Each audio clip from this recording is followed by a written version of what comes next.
Hello दोस्तों, कैसे हैं आप सब। हमारी कहानियां देखने के लिए हमारे चैनल को सब्सक्राइब कीजिए और हाँ, बेल आइकॉन पर क्लिक करना मत भूलिएगा।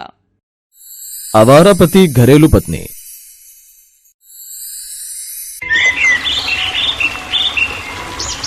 मोहित की शादी रोशनी से हुई थी, लेकिन मोहित रोशनी की बिल्कुल भी कदर नहीं करता था, क्योंकि मोहित शेफाली नाम की एक लड़की से बहुत प्यार करता था, जो कि मॉडल बनने के लिए मुंबई चली गई।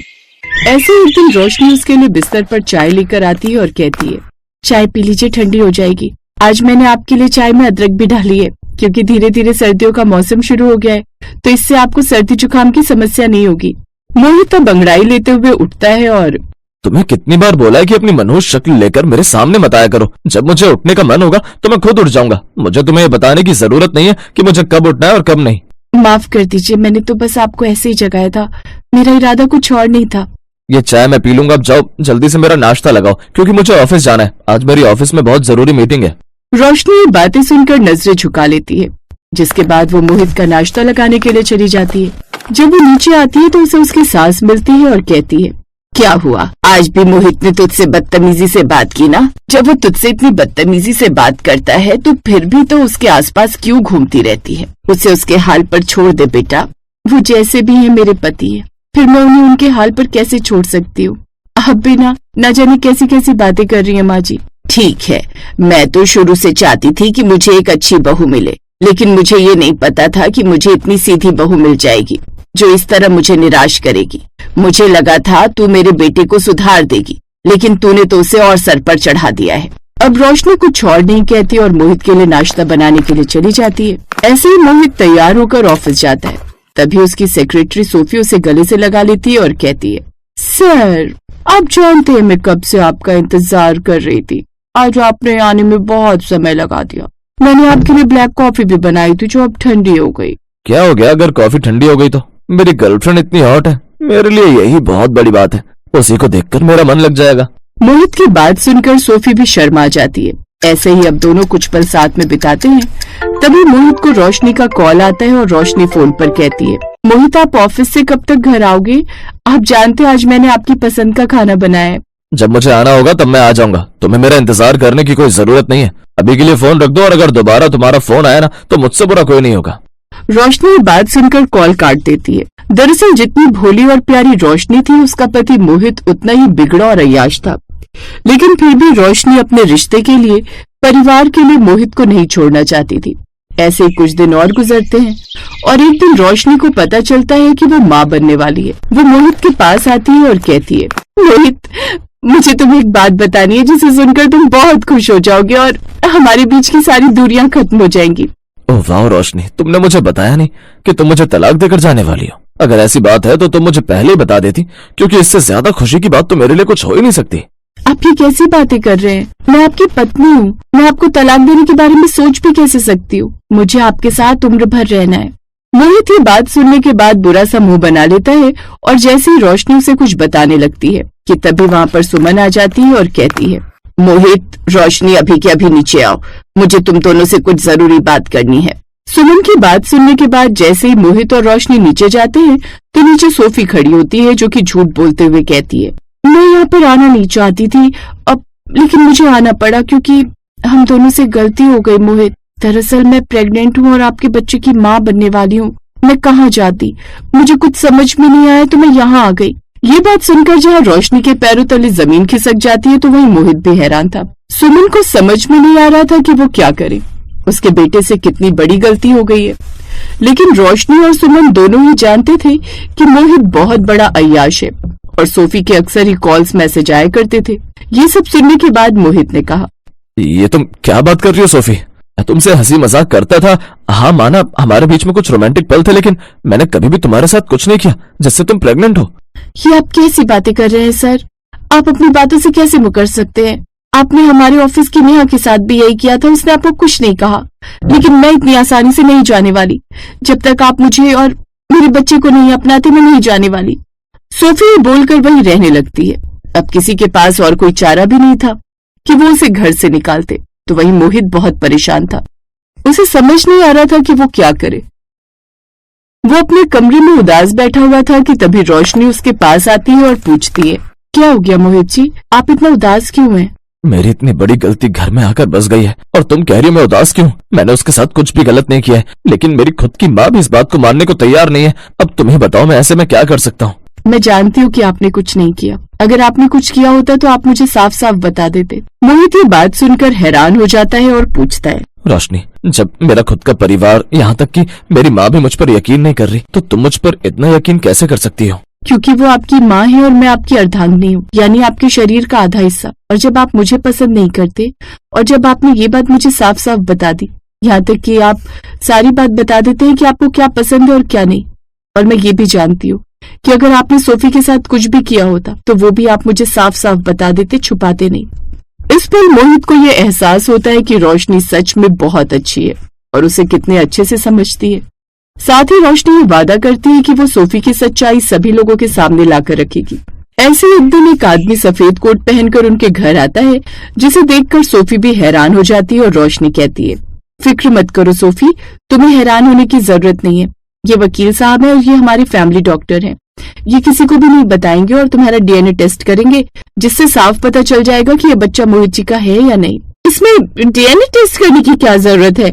जब मैं बोल रही हूँ ये बच्चा मोहित जी का है तो ये बच्चा मोहित जी का ही है। अब इसमें कुछ भी पूछने या जानने की क्या जरूरत है? मुझे तो अपने इस पति पर पूरा भरोसा है कि ये बच्चा उनका ही होगा, लेकिन वो इस बात को मानने को राजी नहीं है। मैं भी चाहती हूँ कि मैं ये घर छोड़कर चली जाऊँ, जिसके बाद तुम उनसे शादी करके इस प्रॉपर्टी की आधी मालकिन बन जाओ, लेकिन उसके लिए जरूरी है कि हम एक डीएनए रिपोर्ट तैयार कर लें। बस ये एक फॉर्मेलिटी है। तुम डर क्यों रही हो? कि तभी अतुल नाम का एक लड़का पीछे से निकल कर आता है और कहता है, ये डर रही है क्योंकि ये बच्चा मेरा है।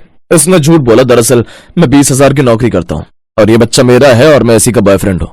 लेकिन जब मेरी नौकरी चली गई तो इसने अपने भविष्य के लिए मोहित को चुना और मोहित पर इस बच्चे का इल्जाम लगा दिया। अब सोफी सारी सच्चाई खुद ही कबूल कर लेती है, जिसके बाद अब वो अपने बॉयफ्रेंड के साथ चली जाती है और उसके जाते ही रोशनी कहती है, मोहित, मैं मानती हूँ कि आप अपनी गर्लफ्रेंड शेफाली को बहुत प्यार करते हैं और उसकी यादों से आज तक निकल नहीं पाए, इसलिए आप हर लड़की से बात करते हैं और हर लड़की के साथ में मिलते जुलते हैं, लेकिन फिर भी शेफाली की कमी पूरी नहीं हो पा रही है।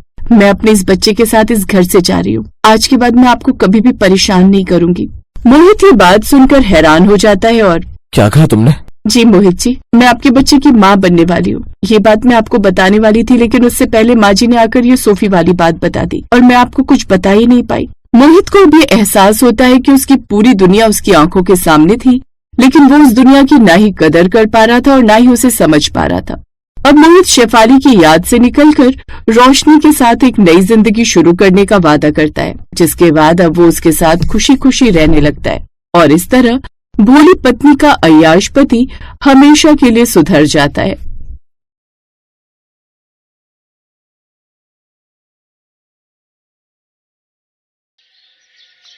भैया, आधा किलो आलू और 1 पाव बैगन कर देना। ठीक है दीदी, ये ले लो सब्जी आपकी। पिछले 3 बार की मिलाकर 150 रुपए हो गए। आज दोगी क्या दीदी?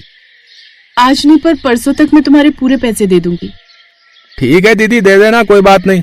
ना मैं कहीं जा रहा हूँ ना आप, परसों ले लूंगा। अच्छा दीदी, राम राम। हाय हाय, देखो तो बेचारी रचना कितनी दुखी है। अब तो सब्जी भी उधार लेने लगी है। तो और क्या करे बेचारी, जिसका पति नहीं कमाता उस औरत की जिंदगी बर्बाद है। इसका पति कमाता ही कहाँ है, पूरा दिन बस निठल्लों की तरह पान की दुकान पर खड़ा सिगरेट फूकता रहता है। पैसे कमाने की उसे चिंता ही क्या है। यही बेचारी घरों में रोटी बना बना कर घर चला रही है, पर अब तो वैसे भी पता चला है कि गर्भवती है, तो अब तो इसे भी काम करने में परेशानी आएगी। हाय, देखो तो निठल्ले पति को बच्चा पैदा करना आता है, काम करना नहीं आता। बताओ तो, जब घर में पैसे नहीं होंगे तो बच्चे को कैसे पालेगी? जरूरत ही क्या थी माँ बनने की, बेवकूफ औरत। अक्सर इसी तरह के ताने रचना को मोहल्ले वालों और रिश्तेदारों से सुनने को मिलते थे। अनिल से शादी का फैसला खुद रचना का था। 2 साल पहले रचना ने अनिल से लव मैरिज की थी। रचना के माता पिता नहीं चाहते थे कि रचना अनिल से शादी करे, पर रचना ने जिद की, इसलिए परिवार वालों ने रचना की शादी अनिल से कर दी। रचना को शादी के बाद पता चला कि अनिल शराब और सिगरेट का आदी है। इन्हीं आदतों के चलते अनिल देर सवेर काम पर जाता था, इसलिए उसकी नौकरी छूट गई और आज हर रिश्तेदार और जान पहचान वालों के ताने नींद में भी रचना का पीछा नहीं छोड़ते। हाय हाय, इसका पति नहीं कमाता। हाय, इसका पति नहीं कमाता। हाय हाय हाय हाय, इसका पति नहीं कमाता। रचना नींद से जागती है। उसने नजर घुमाकर अनिल की तरफ देखा और फिर घड़ी की तरफ देखने लगी। 5 बजे है, पर सोने का मन ही नहीं है। ये मैंने कैसा सपना देखा? ये सब रोजाना के ताने हैं जो सपने में भी मेरा पीछा नहीं छोड़ रहे। आज काम पर भी जल्दी जाना है, उठी जाती हूँ। रचना उठकर कमरे से बाहर आई तो देखा उसकी सास जगी हुई थी। अरे रचना, आज जल्दी उठ गई? सुबह थोड़ी देर से उठ लिया कर बहू, अब तेरा तीसरा महीना शुरू हो गया है, आराम भी शरीर के लिए जरूरी है। माँ जी, वो पता नहीं बहुत बुरे बुरे ख्याल मन में आ रहे थे, उसी से नींद खुल गई। मैं जानती हूँ बहू, रोजाना तुम्हें अनिल की वजह से ताने सुनने पड़ते हैं। पता नहीं अनिल को कब समझ आएगी, कब ये कोई काम करेगा, कब कमाने पर ध्यान देगा। मैं तो समझा समझा कर थक गई। माँ जी, मैं चाय बनाकर लाती हूँ, आज काम पर 8 बजे पहुँचना है। हाँ हाँ, तू टाइम से जा, घर की रोटी सब्जी मैं देख लूंगी। रचना की सास विमला बहुत अच्छे स्वभाव की थी। वो अपनी बहू का दर्द समझती थी। सास को भी यही लगता था कि बेटा घर बैठा है और बहू बेचारी कमाने के लिए मेहनत कर रही है। पर अनिल को ये बात कहाँ समझ आने वाली थी। उसे तो शाम होते ही पैसे हाथ में चाहिए होते थे ताकि वो ठेके पर जाए और शराब पिए। एक शाम अनिल गुस्से से पागल हो गया। वो रचना पर भयानक गुस्सा कर रहा था, जिससे रचना डर गई। मैं कहता हूँ पैसे दे, वरना। सुनो तो, पहले मेरी बात तो सुनो। हाँ बोल, क्या बोलना है बोल। इनमें से कुछ पैसे घर की जरूरतों के हैं और ये 300 रुपए मैंने अपने इंजेक्शन और दवाई के रखे हैं। डॉक्टर के पास जाऊंगी तो पता नहीं कितने लगे। अरे अभी अगले महीने चली जाइयो, ये डॉक्टर भी फालतू के इंजेक्शन लगाते हैं। मुझे दे तो ये पैसे, इधर ला। अनिल, बहू का डॉक्टर के पास जाना जरूरी है। 5वां महीना लग गया है, बहू कमजोर है, इसलिए डॉक्टर ताकत के इंजेक्शन लगा रहा है। सब ताकत है इसमें, इन सब फालतू की बातों का मेरे ऊपर कोई असर नहीं होगा, समझी? ला पैसे दे। डरते डरते आंखों में आंसू लिए रचना अनिल को वो पैसे दे देती है जो उसने डॉक्टर के पास जाने के लिए अलग रखे थे। अनिल पैसे लेकर शराब के अड्डे पर चला जाता है। धीरे धीरे समय बीता। रचना कभी डॉक्टर के पास गई, कभी छोड़ दिया। ऐसा ही होता रहा और फिर 9वें महीने में रचना को जो खुराक मिलनी चाहिए थी वो नहीं मिली, क्योंकि उसके कमाए सारे पैसे अनिल छीन लेता था। जो थोड़े बहुत बचते थे उससे रचना घर की रोजाना की सब्जी दूध खरीद लाती थी। अब 9वां महीना था तो रचना ने काम पर जाना छोड़ दिया, क्योंकि उसे अब कमजोरी और थकान रहने लगी थी। बहू, 1 गिलास दूध पी लिया कर, कम से कम कुछ तो शरीर में ताकत आएगी। जी माँ जी, पी लूंगी। तभी रचना के मम्मी पापा आ जाते हैं। उनके हाथ में सामान के कुछ थैले थे। मम्मी पापा को देखकर रचना की आंखों में खुशी के आंसू आ जाते हैं। मम्मी पापा, आप दोनों, मैं बहुत खुश हूँ कि आप आए। हाँ, मुझे पता था तुम्हारा 9वां महीना चल रहा है, इसलिए कुछ खाने पीने का सामान लाए हैं। रचना, मैंने सुना अनिल अभी भी कोई काम नहीं कर रहा, कुछ नहीं कमा रहा, फिर घर कैसे चल रहा है? सुनिए, इतने दिनों बाद बेटी से मिल रहे हैं, ये सब बातें छोड़ दीजिए वरना बच्चे पर असर पड़ेगा। रचना, तू डॉक्टर को समय पर दिखा रही है ना? हाँ हाँ मम्मी, मैं कल ही डॉक्टर को दिखा कर आई हूँ। बहन जी, रचना झूठ बोल रही है। मेरे निकम्मे बेटे की वजह से रचना के पास 1 रुपया भी नहीं बचता। ठीक से खाना तक तो खा नहीं पाती है, डॉक्टर को क्या दिखाएगी? रचना, तूने अपनी इतनी बड़ी परेशानी हमसे नहीं कही। मैं कहता हूँ अभी के अभी तू हमारे साथ चल, मैं यहाँ तुझे इस नर्क में नहीं रहने दूंगा। पापा नहीं, प्लीज ऐसा मत बोलिए, ये मेरा घर है, मैं ये घर छोड़कर कहीं नहीं जाऊंगी। सुनिए, मैं रचना की परेशानी समझ सकती हूँ। रचना को इस हालत में कोई भी टेंशन नहीं होनी चाहिए। ठीक है बेटी, अगर तू साथ नहीं चल सकती तो अपना ख्याल तो रख सकती है। सुनो, रचना को कुछ पैसे दे दो ताकि ये डॉक्टर को भी दिखाए और अपना खाने पीने का सामान भी मंगवाती रहे। रचना, ये कुछ फल फ्रूट, ड्राई फ्रूट है, ये भी खाती रहे, शरीर में ताकत आएगी। अपना ख्याल रखना, हम आते रहेंगे। हाँ। रचना के पिता भी एक छोटी सी कपड़े की दुकान चलाते थे। उनके पास ज्यादा तो नहीं था, पर इतना पैसा था कि वो अपने बच्चे की मदद कर सके। उन्होंने रचना के हाथ में 15,000 रुपए दिए ताकि रचना को इस हालत में कोई परेशानी न हो। पर अनिल ने अलमारी में वो पैसे देख लिए और चुपचाप पैसे उठाकर दोस्तों यारों के साथ घूमने निकल गया। रचना ने जब डॉक्टर के पास जाने के लिए पर्स देखा तो वो घबरा गई। माँ जी, मैंने इसी पर्स में पैसे रखे थे पर पर्स खाली है। बहू, मैं जानती हूँ कि ये सब अनिल की करतूत है, वही। अचानक रचना को लेबर पेन शुरू हो गए। सास घबरा गई। वो ऑटो वाले को बुलाकर लाई और रचना को अस्पताल लेकर पहुंची। सास ने रचना के मम्मी पापा को भी बुलवा लिया। रचना की हालत नाजुक थी। रचना बहुत कमजोर है। रचना की हालत बहुत नाजुक है, अभी हम कुछ नहीं कह सकते। शायद रचना को कोई गहरा सदमा है जिस कारण उसकी ये हालत है। डॉक्टर, आप कुछ भी कीजिए, मेरी बेटी को बचा लीजिए। डॉक्टर, डॉक्टर, मेरी बहू को बचा लीजिए। तभी अनिल आ जाता है। जब उसे ये बात पता चलती है तो वो भी घबरा जाता है। अनिल अभी भी थोड़ी नशे की हालत में था। डॉक्टर आप कुछ भी कीजिए, मेरी बेटी को बचा लीजिए। देखा, यह है हमारा दामाद जो ठीक से खड़ा भी नहीं हो सकता। वो मेरी बेटी को क्या संभालेगा। बस अब मैं अपनी बेटी को तेरे साथ नहीं रहने दूंगा, तलाक दिलवाऊंगा। देख तू, बस तूने मेरी बेटी को बहुत सताया है। सुनिए, चुप हो जाइए और भगवान से प्रार्थना कीजिए कि हमारी बेटी सकुशल रहे। अनिल रो रहा था। पहली बार उसकी आंखों में पश्चाताप दिखाई दे रहा था, पर अभी वो कुछ नहीं बोला, बस चुप रहा। कुछ घंटों बाद डॉक्टर बाहर आई। उसके चेहरे पर मुस्कान थी। घबराइए नहीं, आपकी बेटी अब ठीक है। और हाँ, आप नाना बन गए। आपकी बेटी ने एक प्यारी सी बेटी को जन्म दिया है। माँ और बच्ची दोनों बिल्कुल ठीक है। सबके चेहरे खुशी से खिल गए। सब रचना और बच्ची से मिले, पर रचना की आंखें अनिल को ढूंढ रही थी। माँ जी, मम्मी पापा, अनिल कहाँ हैं? क्या वो नहीं आए? आया है, पर किस मुंह से आएगा? वो लायक ही नहीं पति और पिता कहलाने के।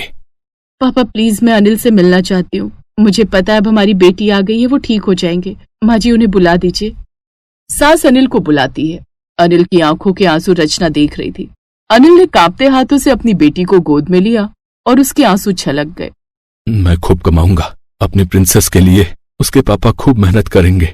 मेरी परी, मेरी गुड़िया, मैं खुद को बदलूंगा। मैं आप सबसे माफी मांगना चाहता हूँ, मुझे माफ कर दीजिए। उस मासूम बच्ची के आते ही अनिल में बदलाव आ गया। उसने कमाना शुरू कर दिया और रचना के छोटे से परिवार में उसकी बच्ची नई खुशियां लेकर आई। हेलो दोस्तों, कैसे हैं आप सब? हमारी कहानियां देखने के लिए हमारे चैनल को सब्सक्राइब कीजिए और हाँ, बेल आइकॉन पर क्लिक करना मत भूलिएगा।